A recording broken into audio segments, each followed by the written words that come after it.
Good morning everyone. Hope you all are well and safe. As you remember that we had started our fresh chapter, that is Footprints without feet. So today we will continue the line-wise explanation of the chapter. So listen it properly.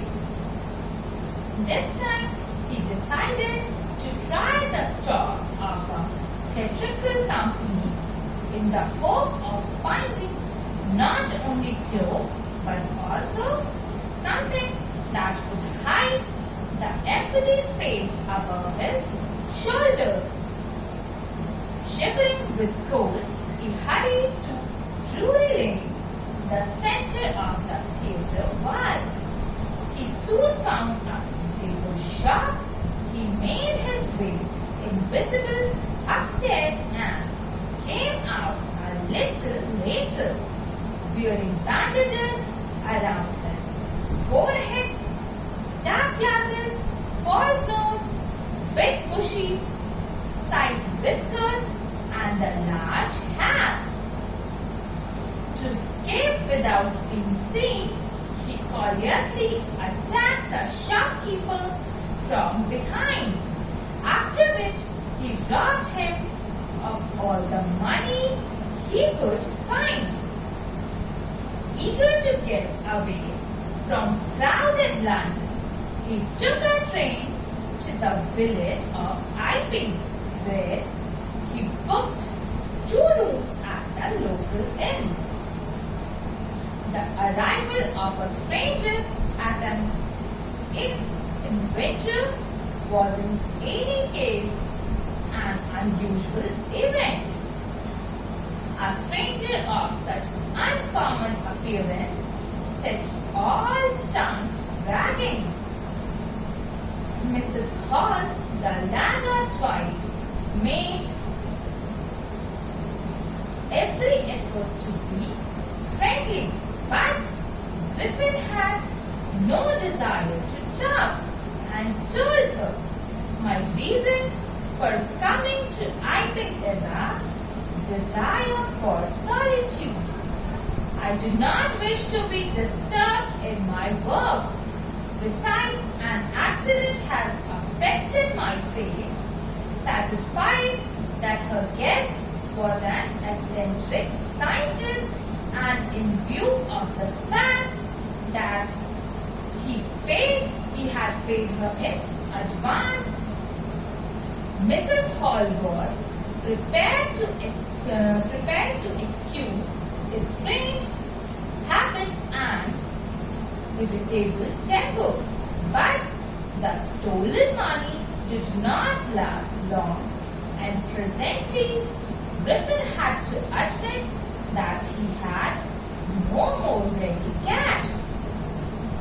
He pretended, however, that he was expecting a check to arrive at any moment. Shortly afterwards, a curious episode occurred. Very early in the morning, a clergyman and his wife were awakened by noises in the study. Creeping downstairs, they heard the chink of money being taken from the clergyman's desk. Without making any noise and with a poker grasped firmly in his hand, the clergyman flung open the door. Surrender. Theatrical means relating to acting, or actors you could say. Shivering, shaking slightly, whiskers, a long projecting hair, callously, in the way that shown an insensitive and cruel disagreed for others. In a pub, typically one in the country, in some cases provide accommodation, wagging, move, or cause to move rapidly to and fro. Solitude, the state or situation of being alone, eccentric, unconventional and slightly strange, curious, trained. Clergyman, a male priest, minister, or religious leader. Poker, a metal rod with a handle used for prodding and stirring an open fire. Grabbed, seize and hold firmly. Here it is said that this time he decided to try the clothing of the theatrical world, as he knew that he would surely find something there to cover his face with. He quickly reached Drury, the center of the theatrical world, as he was shivering with cold.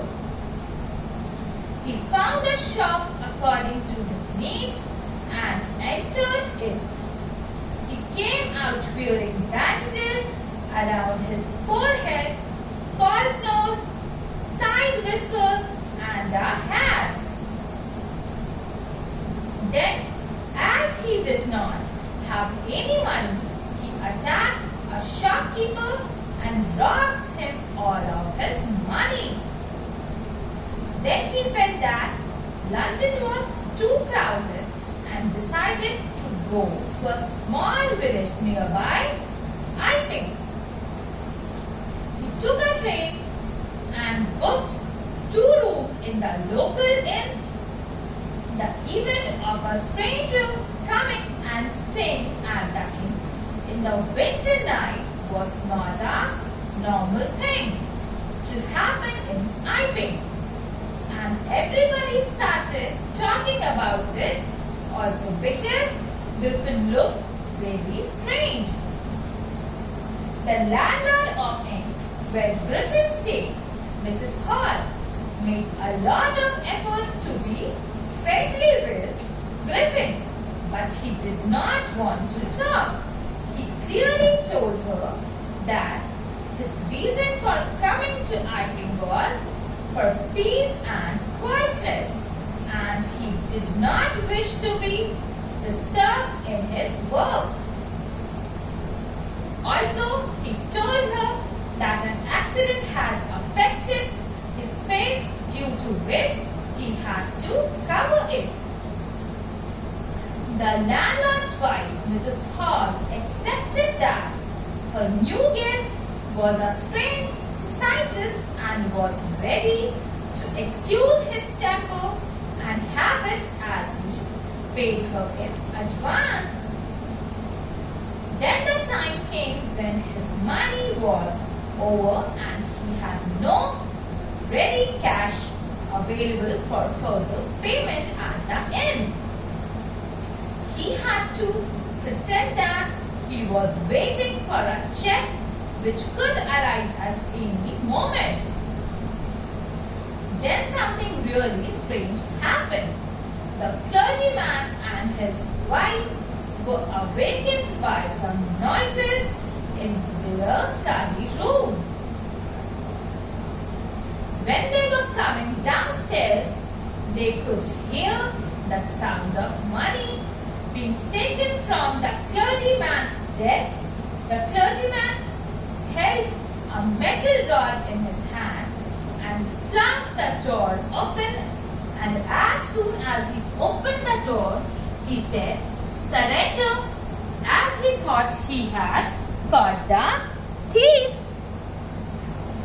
This much is enough for today. After it, we will discuss on our next class. So till then, stay home, stay safe and keep learning. Thank you, class.